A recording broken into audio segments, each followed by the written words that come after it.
Good evening, student. Today is the lecture 3 on the chapter 3, that is features, problems and reforms of Indian agriculture. Today we are going to study about the achievements of agrarian reform, green revolution. So exactly in this topic we are going to study that already we have discussed the different reforms, that we have already discussed the journal, institution and many other reforms as well, and we are going to study what are the achievements related to that, and exactly with the green revolution. Okay, so just because of green revolution, that if you will see कि agriculture जो sector है that involve to use of new method of cultivation. Okay, and input refers to as green revolution in India. So अगर आप देखें तो उसमें new methods of cultivation we have adopted. Okay, and there as a technological improvement. Okay, जो exactly हमारी productivity से related था. So just because of green revolution, technological improvement, and we started using new methods. So we are going to study in a different two stages, stage 1, stage 2.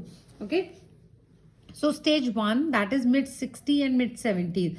Okay, in this stage exactly जो green revolution का जो scope है या फिर आप crop कहें तो that was confined only with wheat and rice, but slowly gradually it started with the other crop in mid 70 and mid 80s. It was not only covering wheat and rice but other crops as well. And if I talk about the states, that is Punjab, Andhra Pradesh and Tamil Nadu. So exactly जो green revolution था early stage में in mid 60s and 70s में. Okay, so it was confined with only 2 crops as well as some states. Okay, but slowly जो है ये आपका mid 70s 80s तक gradually जो है वो increase होकर wheat rice से बाकी crop पर भी आ गया, and जो number of areas हैं that has also been increased. Okay, so next are the features of green revolution. Number 1, improvement in productivity.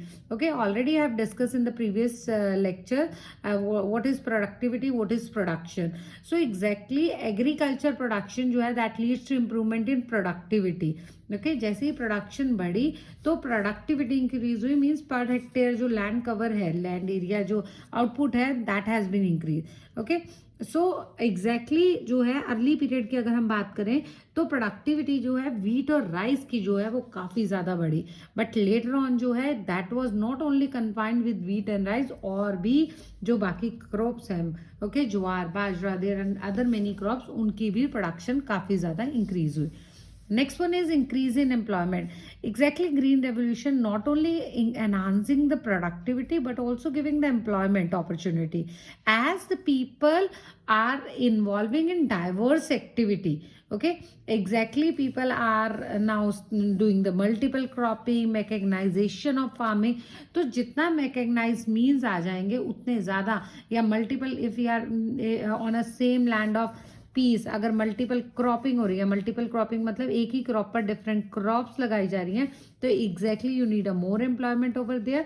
So ultimately green revolution lead to increase in employment. Okay, the next one is self-sufficiency in food grain product.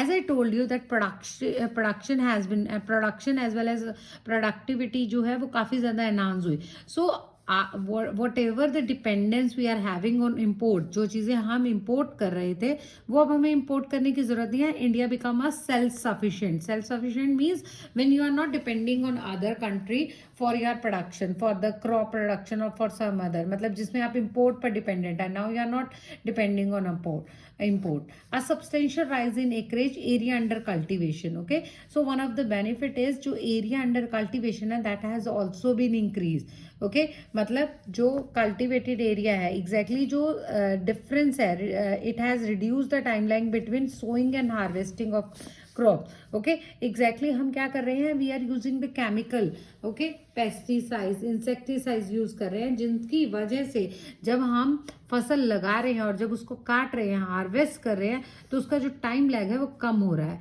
And double cropping जो है वो भी possible हो गई है. Next one is a change in farmer outlook from the beginning. we are studying that a farmer outlook has been changed. Okay, because now farming जो है that is not only related with subsistence. Now the people have a commercial venture, or you can say that they have a commercial outlook. Now the farmers are understanding कि जो भी crop लगानी है वो अपने survival के नहीं बल्कि crop जो है ताकि वो commercially भी मतलब market में उसको sale भी किया जा सके. So these are the features of green revolution. But yes, everything comes with a positive as well as negativity. So same as it is, there are some problem or limitation of green revolution. One of the limitation of green revolution, number one, is limited crop. Okay. Yes, I talk about that कि wheat and rice के अलावा भी production जो है वो increase हुई है, but not to that extent. Okay, अगर हम बात करें तो limited crop रही है. आज की डेट में भी जो production है वो wheat and rice की ज़्यादा है instead of pulses, jute, cotton and tea. That's why if you will see the prices of pulses are very high. क्योंकि जो farmers हैं they are getting MSP on these crops, as well as green revolution only impact the wheat and rice production. बाकी सारी जो production है वो उस similar rise नहीं कर पाई हैं. Okay, next one is uneven spread. Yes, green revolution जो है that was not uniform in all the regions. If I talk about Punjab, Haryana, Maharashtra, Tamil Nadu, okay, exactly यहाँ पर जो है काफ़ी अच्छी प्रोडक्शन हुई है just because of green revolution. But if we talk about UP, Bihar, MP, Orissa, its impact was very low. Okay, मतलब green revolution का जो इम्पैक्ट इन सारी स्टेट्स पे पड़ा है वो इन स्टेट्स पे नहीं पड़ पाया है. So that is the reason of uneven spread which is not good.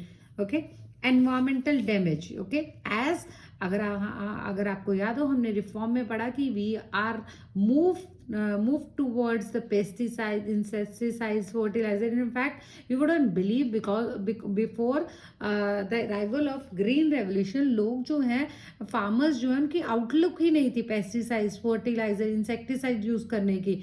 Okay, they were using only organic farming. Okay, जो आज की डेट में हम बहुत ज़्यादा that is in demand. Okay, so exactly excessive जो यूज है fertilizer का, pesticides का, one of the reason is कि ये तो सबसे पहले पानी को पॉल्यूट करता है. ओके, जितने भी हमारे बेनिफिशियल इंसेक्ट्स हैं उन्हें ख़त्म कर देता है. ओके, एंड जब हम किसी सॉइल को या फर्टिलाइजर, पेस्टिसाइड ज़्यादा यूज़ करते हैं तो अल्टीमेटली जो सॉइल की फर्टिलिटी है वो धीरे धीरे ख़त्म हो जाती है.